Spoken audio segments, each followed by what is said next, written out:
O trabalhador brasileiro.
Portugal foi pioneiro na expansão marítima por várias razões.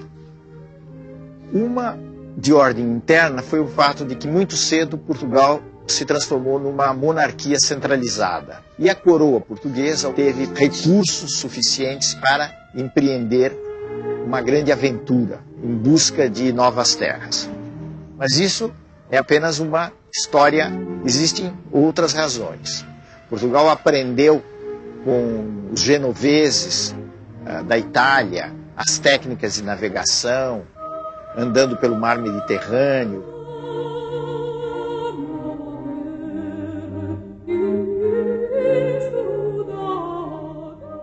A outra coisa é a posição de Portugal, que fica ali no Atlântico, numa espécie de ponta, vamos dizer assim, não em linguagem de geógrafo, mas em linguagem comum. É uma ponta da Europa, e isso facilitava que os portugueses se lançassem pelo Atlântico afora em busca de novas terras.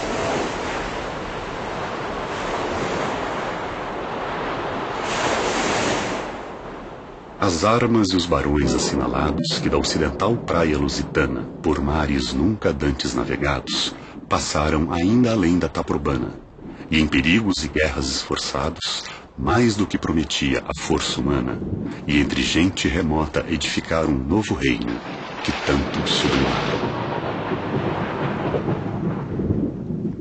O que é que os portugueses, afinal de contas, foram buscar saindo da sua terra? Certamente eles foram buscar, em primeiro lugar, benefícios materiais. Eram duas coisas as grandes atrações do tempo. Eram o ouro e as especiarias. As especiarias eram produtos como a pimenta, a noz moscada, cravo, canela, que serviam principalmente para disfarçar o mau gosto dos alimentos. Por que esse mau gosto? Porque nessa época não havia refrigeração, então era muito comum que os alimentos se estragassem. Ao mesmo tempo havia um espírito de aventura. A aventura não explica tudo, mas a aventura tem um peso. O desejo de conhecer novos mundos, novas terras. Havia toda uma fantasia do que era o novo mundo. Isso era uma coisa que povoava o imaginário dos europeus desde a Idade Média. As lendas dos animais, das sereias que habitavam as novas terras.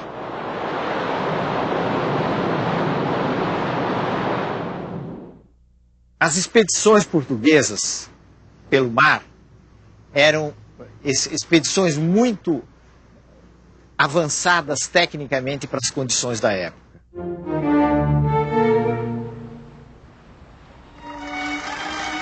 Os portugueses inventaram um navio leve extremamente eficiente, que era a caravela. Foi com a caravela, numa grande expedição, que o famoso Pedro Álvares Cabral acabou avistando a terra brasílica nas costas da Bahia.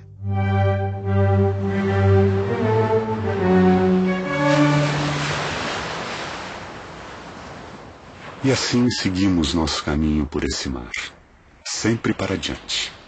Até terça-feira das oitavas de Páscoa, que foram 21 dias de abril que topamos alguns sinais de terra, ervas compridas a que chamam de botelho.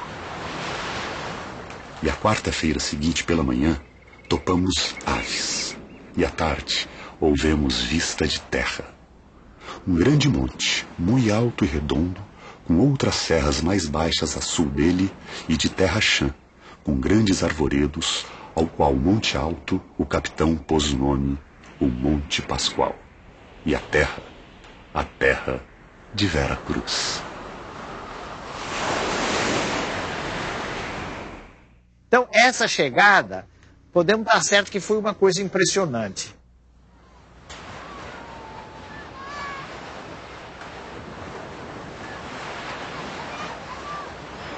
Era um mundo fantástico que se abriu aos olhos dos portugueses. E tem um reverso ainda mais complicado dessa história. É saber como é que os indígenas, que afinal de contas eram os habitantes, os donos da terra, viram aquelas figuras que vinham de longe, vestidas de uma maneira estranhíssima. Para que toda aquela roupa, né, num clima tropical? Naturalmente, o clero estava interessado imediatamente na catequese, em levantar a cruz. Outros devem ter ficado maravilhados com a figura das Índias.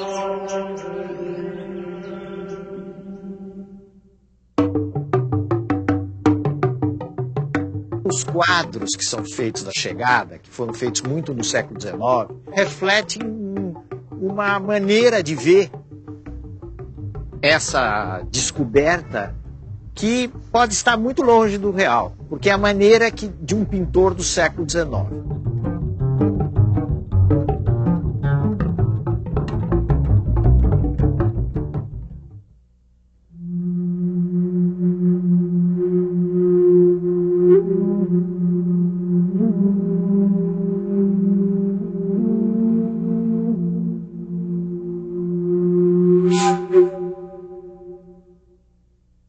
Hoje em dia, a gente evita falar na palavra descobrimento do Brasil. Há quem até, para encontrar uma saída, use uma palavra meio esquisita, o achamento do Brasil.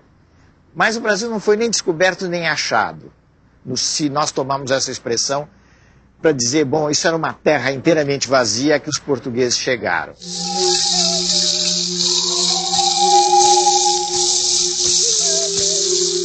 Na realidade, essa era uma terra ocupada, e era ocupada pelos índios.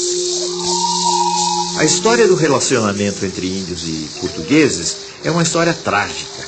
Os índios foram expulsos das terras que ocupavam, foram escravizados nos primeiros tempos da colônia e milhares deles morreram vítimas de doenças trazidas pelos portugueses.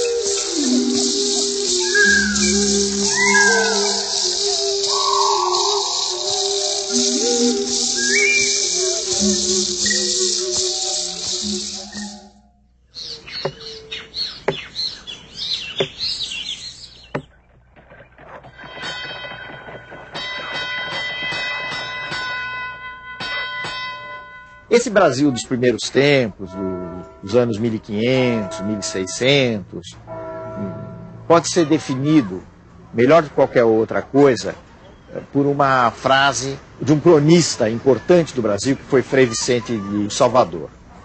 Frei Vicente de Salvador dizia que os portugueses, a princípio, se arrastavam pela praia como caranguejos. O que quer dizer isso? Que eles conseguiam ficar apenas na praia, quer dizer, ficavam apenas no litoral. E muito concentrados no litoral do Nordeste. Eles estavam muito preocupados e muito interessados no comércio com a Índia.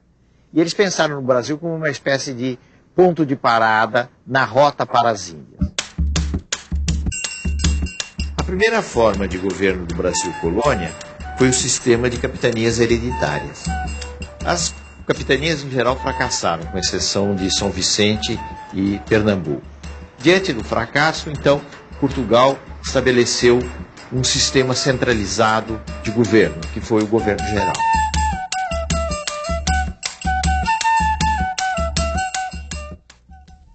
Quando os portugueses chegaram à conclusão de que era preciso dar um ganho econômico ao Brasil, eles se concentraram principalmente na produção de açúcar, plantando a cana-de-açúcar. Eles tinham uma grande vantagem na plantação da cana-de-açúcar, no refinamento do açúcar, porque eles já tinham uma experiência na costa da África. Eles haviam colonizado as ilhas da costa da África e conheciam muito bem o negócio do açúcar.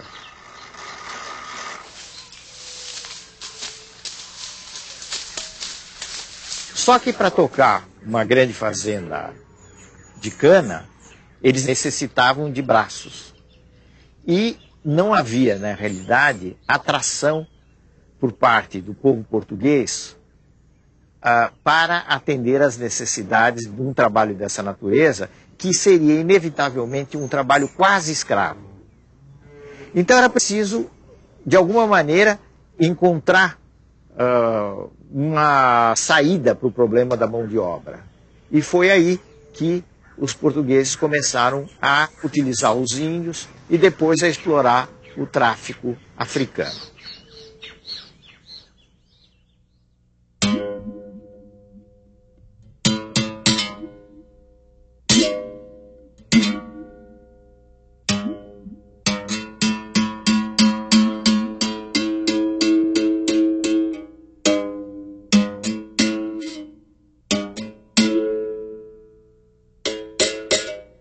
Os escravos vieram em condições muito penosas para o Brasil. Morria muita gente na travessia da costa da África para o Brasil.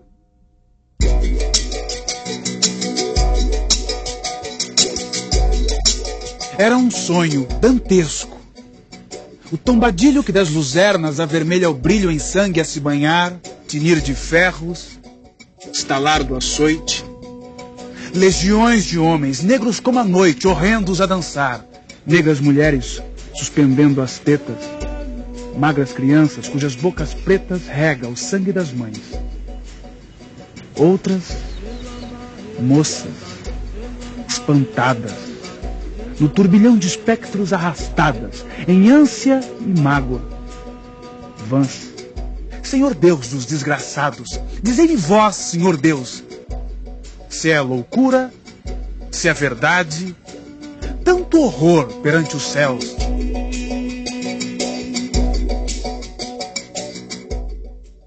Chegando aqui, eles, em geral, ficavam muito perdidos do ponto de vista da sua organização, nos primeiros tempos. Porque eles vinham de várias regiões da África, eles muitas vezes não se conheciam, e isso era incentivado pelos senhores que não queriam que os escravos tivessem algum grau de organização.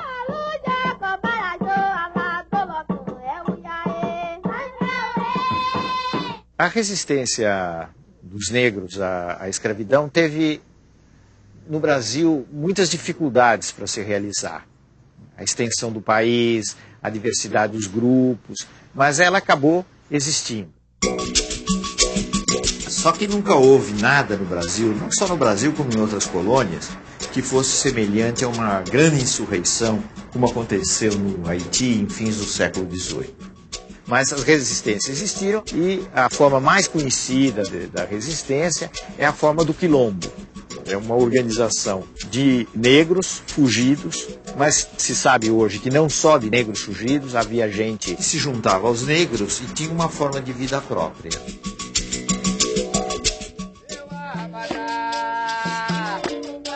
A gente deve lembrar uma coisa, que o escravo era importante não apenas como mão de obra para as fazendas, que o negócio comercial de traficar com escravos era extremamente importante.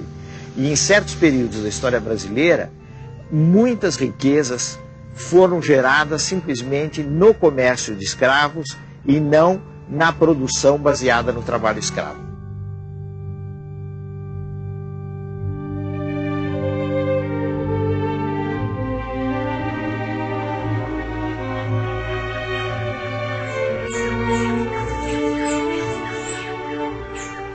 A presença mais importante no Brasil colonial, além dos portugueses, naturalmente, foi a presença dos holandeses. Os holandeses, em primeiro lugar, vieram para a Bahia, ocuparam Salvador, foram obrigados a se retirar e fizeram uma segunda invasão permanecendo aí já há muito mais tempo em Pernambuco. O que é que os holandeses vieram buscar no Brasil? Vieram realmente tentar uma colonização, ganhar postos no Brasil e, ao mesmo tempo, vieram fazer uma coisa muito importante, que tem a ver com a costa da África. Vieram controlar ou tentar controlar o comércio de escravos, tanto assim que ao mesmo tempo em que eles ocuparam o posto no Nordeste, ocuparam Pernambuco, eles avançaram sobre a costa ocidental da África. Os holandeses foram guerreados, naturalmente, por Portugal, mas também pelos colonos que aqui estavam, pelos índios, pelos negros e até quem diga, com algum exagero, que o sentimento de brasilidade começou na luta contra os holandeses no Brasil. Eles acabaram sendo militarmente derrotados, foram expulsos e se retiraram.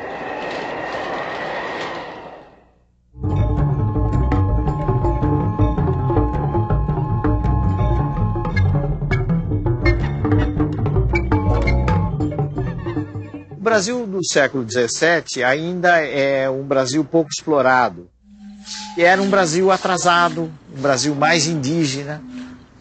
O caso de São Paulo, por exemplo. O que era São Paulo? São Paulo era uma terra de gente rústica, os famosos bandeirantes, que viviam de avançar pelo sertão, apresar os índios, conquistar território para a coroa portuguesa. Os bandeirantes desempenharam um papel muito importante nesses avanços no interior do Brasil.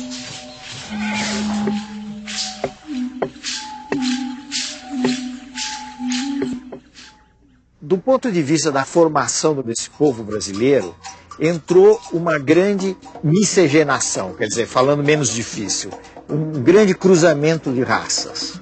Branco, índio, negro.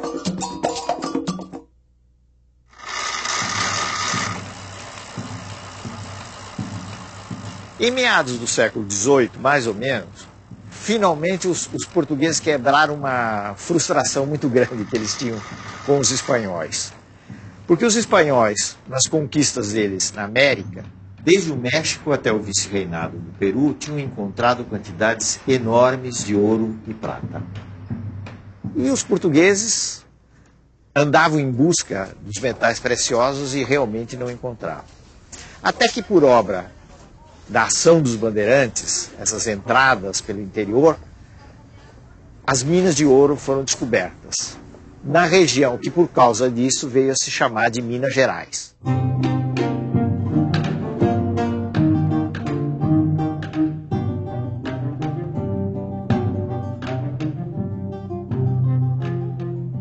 Do ponto de vista da sociedade, nós temos a primeira experiência de grande imigração branca para o Brasil. Quer dizer, os portugueses não se interessaram pelo açúcar, muito menos por entrar pelo sertão adentro, né? Mas quando se soube que havia ouro no Brasil, metais preciosos no Brasil, diamantes no Brasil, houve uma imensa corrida em busca do ouro para o Brasil de imigrantes vindos de Portugal.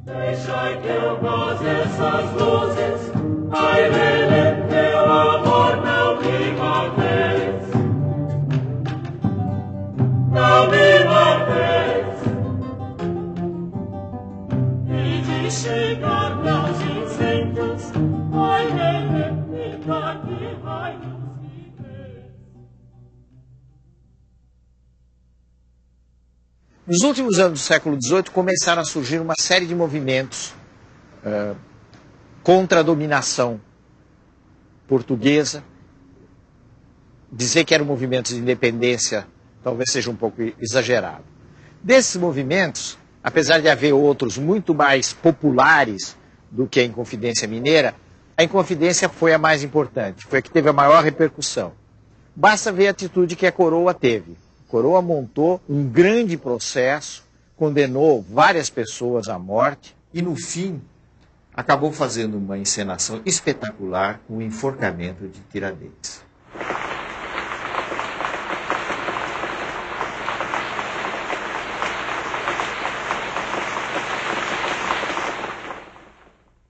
No final do século XVIII, nos últimos anos do século XVIII, o Brasil já tinha mudado bastante.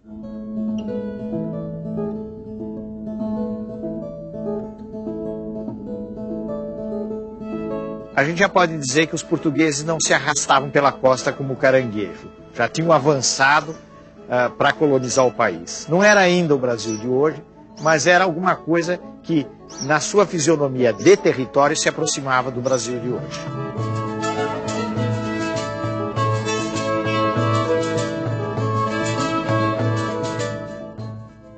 O sistema colonial, que sempre teve furos, no caso de um país pequeno como Portugal, aí ele começou a fazer água no começo do século XIX. Né? Ele começou realmente a afundar. Esse sistema começou a ser quebrado na medida em que a Inglaterra foi cada vez mais se tornando uma potência dominante no mundo.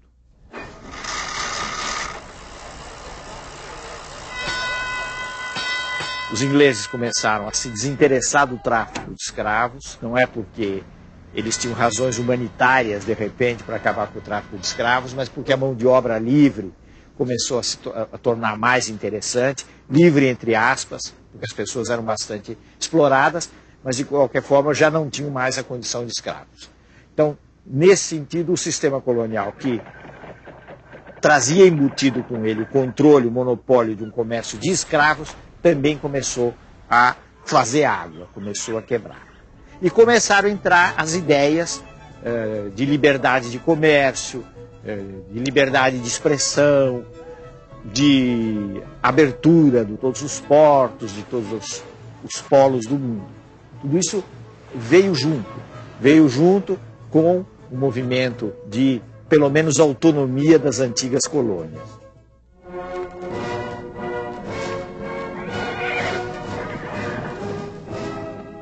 Portugal estava acossado pelos franceses, por Napoleão, sob a ameaça de invasão do território.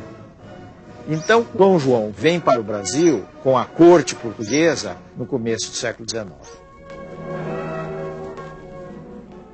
Essa vinda da família real mudou muito o quadro do Brasil. Há quem diga de uma forma muito sucinta, muito resumida, eu acho que uma frase muito feliz, que a metrópole virou colônia e a colônia virou metrópole.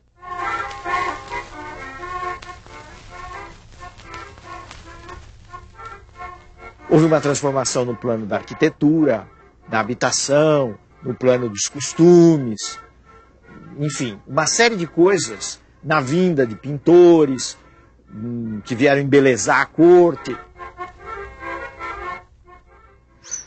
No plano das relações internacionais, um dos fatos mais importantes da vinda de Dom João VI é o reconhecimento, com todas as letras, da liberalização do comércio internacional. Quer dizer, o Brasil tinha os seus portos abertos às nações amigas, e a gente deve pôr isso entre aspas, porque as nações amigas, nesse caso, era uma expressão que significava basicamente a Inglaterra. Quer dizer, a partir daí a Inglaterra pôde ter um acesso direto aos portos brasileiros, ao comércio com o Brasil, coisa que já existia, mas de uma forma indireta.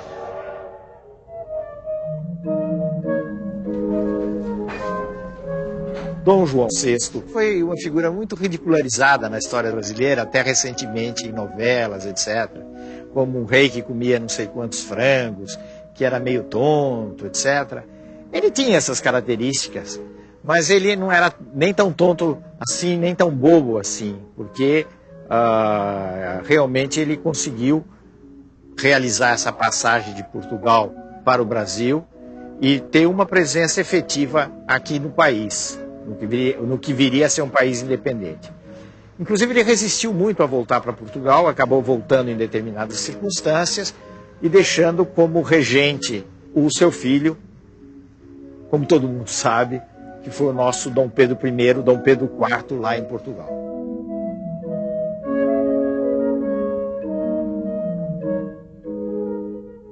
Esse fato da presença de Dom Pedro e também as pressões das elites do Rio de Janeiro, sobretudo, acabaram levando a uma situação de progressivo atrito com as cortes portuguesas, situação que acabou concluindo com o famoso ato que é muito discutido, muito comentado, foi objeto de quadros históricos, que foi a independência do Brasil, aqui em São Paulo, na colina do Ipiranga.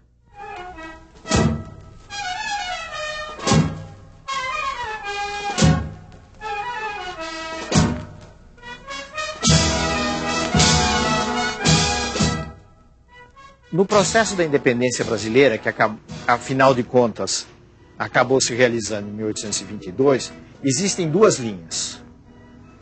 Uma linha mais revolucionária, mais de transformação. Existe uma outra linha, que é a linha bastante conservadora, que é a linha daqueles que querem fazer uma transição transada, quer dizer, uma transição sem muitos abalos. Essa linha é a linha das elites fluminenses. A transição foi feita por esses grupos e foi marcadamente uma transição conservadora, inclusive na forma de governo. Nós temos que lembrar que o Brasil se constituiu numa monarquia entre repúblicas. Todos os outros países da América Latina se tornaram repúblicas, mas no Brasil houve uma continuidade monárquica.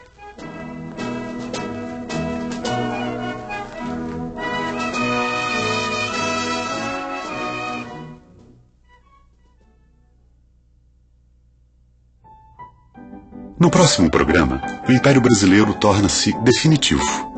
O longo reinado de Dom Pedro II, o sucesso do café, o começo da indústria e, ainda assim, a demora em pôr fim à escravidão.